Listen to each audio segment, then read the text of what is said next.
여기 계신 모든 분들께 질문 하나 드리겠습니다. 오늘 이 청문회의 의미가 과연 무엇입니까? 대통령이 지명한 고용노동부 장관 후보자가 장관을 맡기에 정말 적격한 사람인지 검증하는 자리가 인사청문회입니다. 이분이 장관으로서의 도덕성, 전문성, 리더십, 그리고 각계각층의 노동 현안을 아울 수 있는 업무 적합성을 갖췄는지, 또 국무위원에게 요구되는 역사관, 국가관은 갖췄는지, 이런 부분들을 확인하는 자리입니다. 그런데 이미 국민들의 판단은 끝났습니다. 김문수 후보자 임명 후 국민들의 반응이 어땠습니까? 119 긴급 전화로 관등 성명 대라던 김문수인대 사건의 그 김문수요. 불법 파업엔 손해배상 폭탄이 특효약이라고 말한 사람이 고용노동부 장관을 한다고요? 였습니다. 청문을 할 필요도 없는 사람이란 것이죠. 현실이 이렇습니다. 후보자께서 오늘 거듭 최선을 다해서 성찰하고 고치겠다, 또 몸을 낮추겠다 이렇게 말씀하시지만 국민들은 김문수라는 사람이 고용노동부 장관이 되는 것을 거부합니다.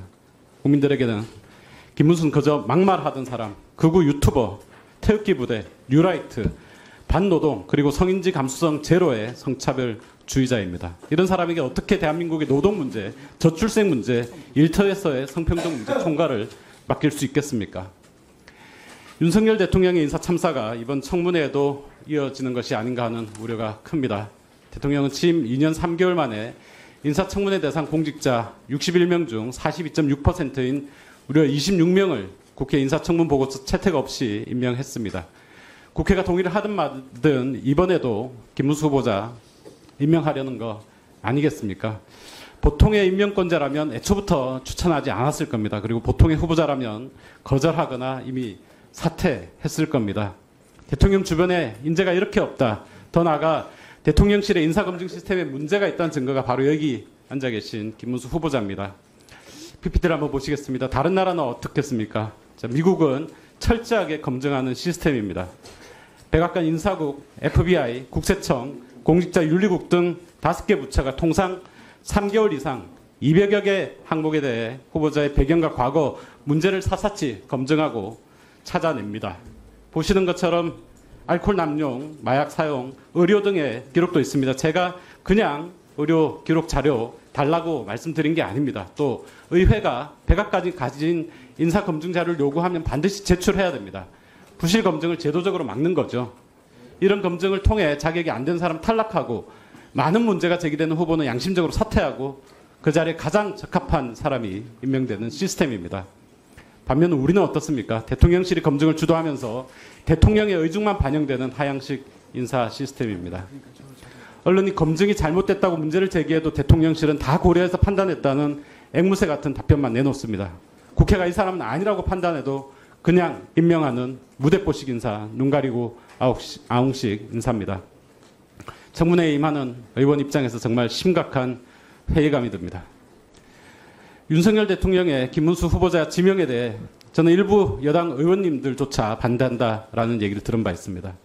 또 윤석열 대통령은 왜 국민의힘 사람이 아닌 자유통일당 전 당대표 김문수 후보자를 장관 후보로 지명했는지도 매우 미스터리한 일이 아닐 수 없습니다. 김문수 후보자 2020년 1월 자유통일당 대표 수락연설에서 우리 태극기 부대만이 대한민국을 적화통일로부터 막을 수 있다라고 말했습니다. 그리고 청문회 서면 질의에 대한 답변서에서는 자유통일당은 국민의힘과 정치적 지향이 다르지 않다고 답변했습니다. 지금도 같은 생각이십니까? 예, 같은 생각입니다.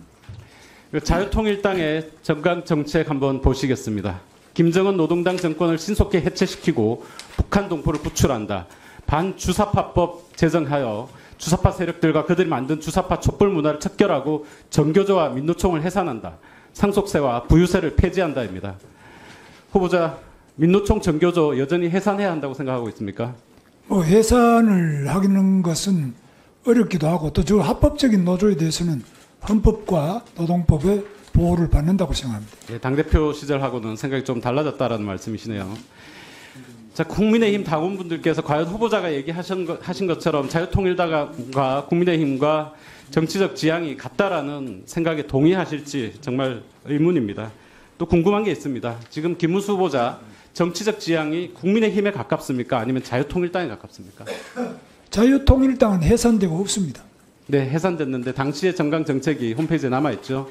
어느 쪽에 가깝습니까? 저는 국민의힘을 오랫동안 한 사람이기 때문에 국민의힘하고 자유통일당하고 완전히 다르다 이렇게 보지 않고 국민의힘과 같이 활동한 게 많습니다. 자, 아까도 나왔었는데요. 죄 없는 박근혜 대통령 잡아놓은 뻘건 윤석열 검찰총장이라고 했던 윤석열 대통령이 후보자 지금 지명한 거죠.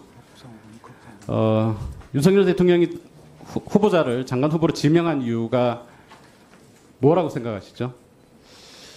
그건 뭐, 대통령실에서 발표한 공식적으로 발표된 것 외에는 저는 뭐 다른 것은 잘 모르고 있습니다. 네, 민주노총에 대해서는 경찰 두들겨 패는 폭동분자라고도 얘기를 했었고 이번 서면 답변서에서는 경사노위 위원장으로서 사회적 대화에 참여시키기 위해 노력했다 이렇게 답변했는데 어느 쪽이 본인의 진짜 생각이세요?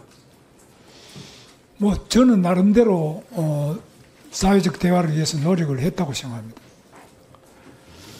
이번 청문회 한마디로 국민들이 원하지 않는 자격 없는 후보를 임명한 대통령 그리고 자신을 돌아보지 못하는 생각 없는 후보자의 막장 콜라보라고 생각을 합니다. 요구한 자료 제출하지 않고 청문회 하루만 버티자는 식의 비협조적인 태도를 보이면서 왜 장관을 하려는 것인지 이해를 할 수 없습니다.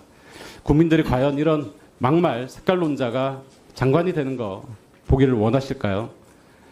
폭염 속에 20대 청년 노동자가 에어컨 설치하다가 사망했습니다. 쿠팡에서 계속해서 노동자들이 사망하고 있습니다. 대유 위니아의 임금 체불액이 1,000억이 넘습니다.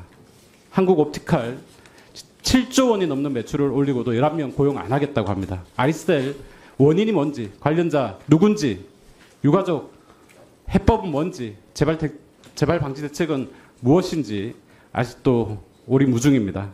그런데 우리는 김문수 후보 청문회를 하고 있습니다. 지난 2년 넘게 윤석열 정부의 최저임금 그리고